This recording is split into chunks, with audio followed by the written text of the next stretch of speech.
What's some practical wisdom that you could give somebody that's having fear and feeling that imposter syndrome as they move into that role?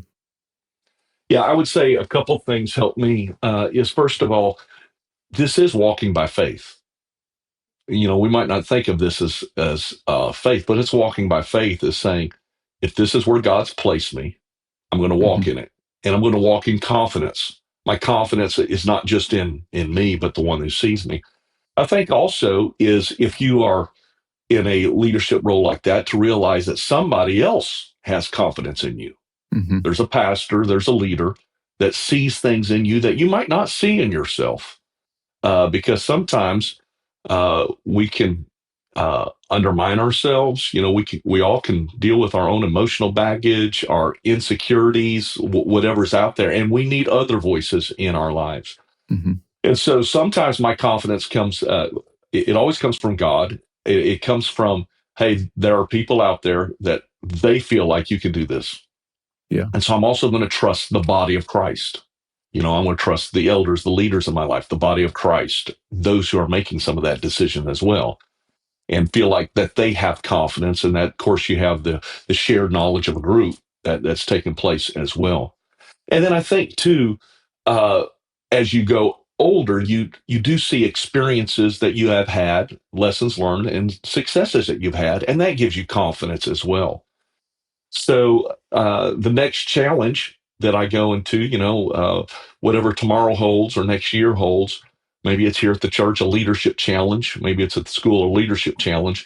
I have to go in feeling confident, first of all, that I'm there, God, the body, elders, in that I can also look back and see where God has brought me through and the challenges that I didn't see how I was going to make it through, how I was overwhelmed at the time. But the Lord was faithful. We made it through, and we're going to make it through the next one. So I think confidence builds, faith grows too, as He demonstrates faithfulness, and you make it through.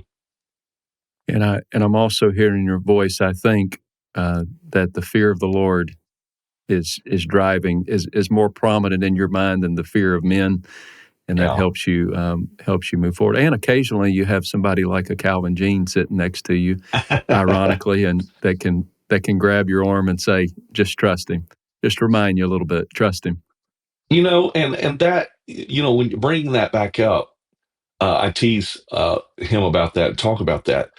But there is no doubt when I look back now that he could have saved me from making a mistake, because I was sort of overwhelmed at the time. I was a little embarrassed, I did, who do you think you are to be able to lead this district? Maybe my insecurities, and that hand possibly. And when I look back in time, because I do believe now in reflection, I've been where God wanted me to be. And so I look back and think, very well, just a hand like that could have kept me from making a mistake. And so I would even encourage leaders, when we're making decisions like that, we do need other voices in our life. We do need perspective in our life. The Bible talks a lot about counsel, and we need that counsel. And it's the counsel of not telling somebody what we're doing, but true counsel where we are open to receive input and guidance. That's good. That's good. So moving back to your, we took a little rabbit trail there. So let's get back to your time and your responsibilities. Okay. You're balancing a lot as pastor, superintendent, college president. What's your secret? What's your practical secrets in balancing this effectively? Well, I don't know that they're secrets, but they are disciplines. And they are those that I've had to put in place a little bit at a time. As in fact, from like podcasts like this or books, hear somebody who has shared some area that helped them with productivity and effectiveness or efficiency, and just incorporate to find what fits me and what works with me. I would say, first of all, even connecting it back to talking about leaders going into different roles, we have to realize that no matter what our role and responsibility is, no matter what job description we're filling at the time, the first person we have to lead is ourselves. Yeah. If I can't lead Brent Coltharp, I can't lead anybody else. It doesn't matter what the title is, doesn't matter what the organization is. The first person I have to lead is me. Yeah. And so that also has to be the top priority, is leading me. And so, in leadership, we start realizing we can't make everybody happy. We won't make everybody happy.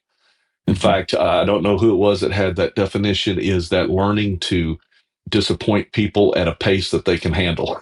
Sometimes is what leadership does. So I have to recognize that, we want to be liked, we want everybody to be happy, but that's just never going to happen. And so I have to make sure I know whose voices and where my priority has to be. And it has to be first with myself, leading myself. And so my daily disciplines of, getting up in the morning, my private time of personal growth and What's that look spiritual like? growth. Yeah. Well, for me, I don't pray the first thing in the morning because I tend to fall asleep real early in the I morning. feel your pain on that one. So I get up and to me, let the dogs out. We have 3 dogs, and so let them out, make some coffee, and then I start with my Bible reading.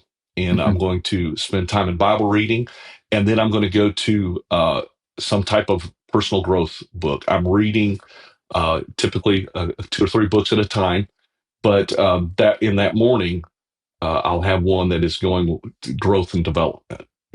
Whether it is spiritual leadership, something of that nature, but it's challenging growth. So I want to make sure I get those before I ever leave the house. Then after that, I can do some time in prayer. Do you have a certain time allotment for Bible reading and for growth reading, or do you just read till you want to stop? I try to get at least a chapter a day. Now, again, as you know from books, that depending on the book, the technical part of it, or whatever, some chapters, it's the difference between a 50-page chapter and a 20-page chapter. But right. Try to get that segment in there, in that morning. Spend some time in just prayer. Something to chew on through the day. Yeah. And something I just, here's what I learned. I learned that just having a daily system like that, when you look at it at the end of the year, what you accomplish. I remember in grad school, I had to read so much reading back when I was in grad school at Wheaton. And I was burned out from reading afterwards, and everybody telling you what to read, not to read the things you choose to read. And I remember the next year, I just decided to read at least a chapter a day. And sometimes I'd read a couple chapters at a time, because I do read sometimes at lunch, sometimes in the evening too. And I found out I actually read more the next year than I had in grad school, because instead of these chunks I was going to have, I just made it that daily discipline. And it really made me a believer that every day you'd be surprised about how much you can read. Not a long period of time, but if you're doing a chapter a day, day in and day out. So that helps me to keep a discipline where I'm just not waiting till I need something, sort of thing, out of the overflow. I'm always putting things in to have even, it's sometimes what you're reading in the morning when you're having lunch with somebody or a conversation in a meeting with somebody, you're going to process some of that. And so you're growing even throughout the day.